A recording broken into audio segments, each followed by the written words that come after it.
They say the Buddha even ate pig people's feet. He never did. No. He even say whoever eats animal people meat is not his disciple. You all know that. But nowadays, people just don't care about that. In the beginning, Buddha allowed it because some people just came in and didn't know anything. So the Buddha said, if you have to eat animal people meat, then you eat this kind of less karma meat, no karma meat, like already dead on the street or died a natural death. Or somebody killed them, but not for you personally. And you don't hear the cry of the animal people when they're killed.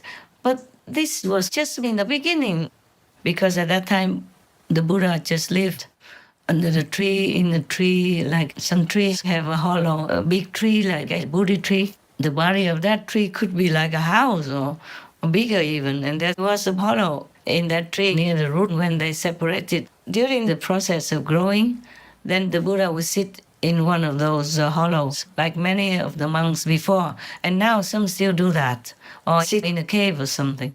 So people came to see the Buddha. They did not understand that they had to be vegan or anything, so they had to go out to the market to buy food, eat, and come back again to see the Buddha later. Buddha didn't have house, didn't have kitchen, nothing. He went out begging. So these newcomers, even monk newcomers, they would come and go and eat. If the Buddha knew they ate animal people meat, they had to, because they didn't know what vegetarian is, they didn't know what vegan is, they didn't know where to buy. They had to eat animal people meat. Then the Buddha had to be lenient and advise them, if you have to, then eat this kind, that kind of meat. Otherwise the karma is too heavy for you. So that's how they did it. But later on, the Buddha said, you've grown up already. You know the truth, the Dharma already. So you don't eat meat anymore. Anyone who eats meat is not my disciple. He's a disciple who belongs to Maya. Yeah. So now you know. And then later, the Buddha had an ashram, a room for him. They call it fragrant room. It was for the Buddha. And there were many other rooms for the monks. But sometimes it was not enough because some other monks came back, elderly monks or visiting monks from other schools, and didn't have enough room. Then even Rahula, son of the Buddha, had to go sleep in the toilet area. That's how the Buddha trained him to be humble, to be accepting in any situation. The son of the Buddha, even. A prince also. He was a prince, of course, and had to go sleep in the toilet area. There's the sutra that recorded all that from the Reverend Great Ananda. We have to thank him, of course, for many sutras. And we have to thank many other reverends under the Buddha's protective wings who have recorded all these true stories and true Dhamma teachings from the Buddha for us. Many sutras are missing or destroyed. Of course, after the Buddha's nirvana, many of the reverend monks gathered together and collected all the stories and all of Buddha's teachings and put them together in categories accordingly. Yeah. Also, many people wanted to learn, so they came and made copies. But after the Muslim and other invaders came, of course, they killed the monks, destroyed the temples, and burned many of the sutras. But some are still left over because some took them to some other countries or some other areas where it was not invaded. That's how we still have many sutras nowadays to study and to know what the Buddha's teaching was, to follow and to try to be good, noble disciples of the Buddhas. Not all of the whole package of the whole teaching of the Buddha came to one country at that time, because some monks had to run and take whatever they could with them to hide for their own lives and to protect the sutras. So some countries would have a lot more sutras than other countries, and some would have different sutras than other countries. So some are practicing, they call it Mahayana. They follow the teachings of the main sutras that have been left behind. Like from India, then Xuanzhuang, a great master who went to India and took some home or translated there and took home to China. And then from there it spread to many other countries. But there were some who also went to other different countries because the monks went where they could, to the country they belonged to before they came to retrieve the sutras from other monks in India, for example. Therefore, whatever they got is what they got, and they practice accordingly. So some of the monk schools follow the first teachings of the Buddha. That's why they call it the original Buddhist teaching, where in the Buddha still allowed some of them to eat animal people meat, 3 kinds of, they call it purified meat. Like I told you before, the animals, people died naturally, nobody killed them. Or if you have to eat some animal people meat, if those animal people are not killed for you, particularly personally, then you can eat it. But of course, they recited a lot of mantras, a lot of purifications that the Buddha taught them, and they knew already in their hearts this is not supposed to be, but they just temporarily did it while they were still learning.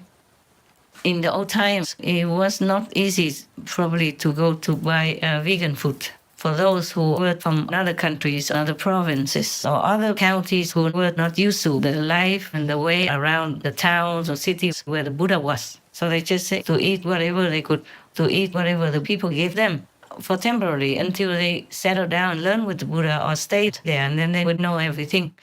So that was the original first Buddha allowance. So people, for example, from another country nearby India at that time, like Burma, Cambodia, Thailand, maybe they got those first scriptures and sutras from elder monks from India. They took them home, and they didn't have time to take other sutras, or they were not available over there where they were. So they took whatever they could. In old times, we didn't have airplanes, we didn't have big yachts, we didn't have cars or trucks to carry a lot of things. So imagine just some monks.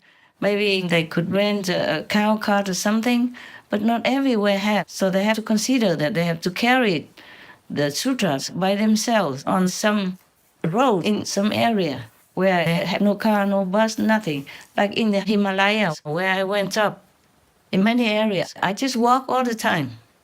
Only one time I went on the bus because we were already near some city and the bus was there. Somebody rented the bus and they let me go with them. That's it. That's the only time in the Himalayas. Of course, later when I went down into a town to go home, there were horse cars and all that. But in the Himalayas where I was walking, nothing. Just walking every day, and my shoes were wet, my feet were swollen. I have only 2 pairs of Punjabi kind of clothes, trousers, of course, and a long tunic that covers your body up to the knees or below the knees. So it's more dignified for the people to wear. Men and women wore that in the old times. But no car, no, and always I wore wet clothes, wet shoes, and had swollen feet, but I was in love with God. I fear nothing. I didn't care about anything. I didn't think much of anything whatsoever. Yeah, I never thought or compare or wanted better, nothing.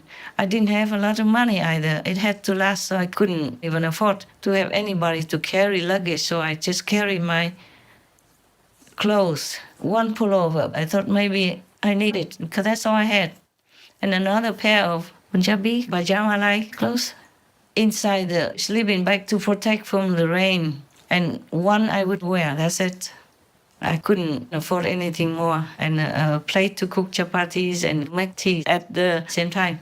And one little aluminum cup and a spoon I also had to sell. Everything's too heavy when you're going up to the higher area of the Himalayas. And I never had to wear the pullover because I kept walking and I was just always warm, even when I wasn't wet.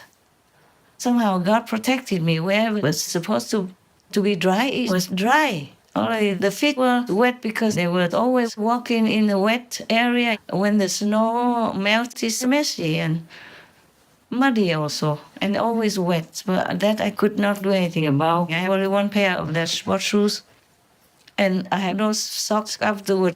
I didn't even have 2 pairs of socks. I had to wash and wear them, but they never dried. Because I never have enough money to rent a place next to the fire, which people provided in the pilgrim area. You have to go quickly to such a house of refuge, because otherwise you'll be left in the dark, on the street, in the jungle, or on the mountain. In the Himalayas, you have nobody you can ask, no neighbors, nothing. just some simple mud houses they build here and there, far away from each other, for the pilgrims in case they need them. And all the pilgrims have money somehow, they pay, and I just stood behind them and put my socks in the air behind the group of people who stood, not right in front of the fire. But I never felt bad or cold or anything, and if they were dry, I would wear them. If they were wet, I would wear them, because the next morning you have to leave anyway. You can't stay in that house alone. You're not allowed to either. You go and the other group will come. I didn't know much about anything. If people went, I just went. Sometimes I had to walk alone because they walked a different way and they walked so fast. And I'm alone with just a stick, and the sleeping bag would get heavier and heavier because the rain soaked into it. Also, the road was difficult and I was going upward. But I was happy. I did not think too much about anything.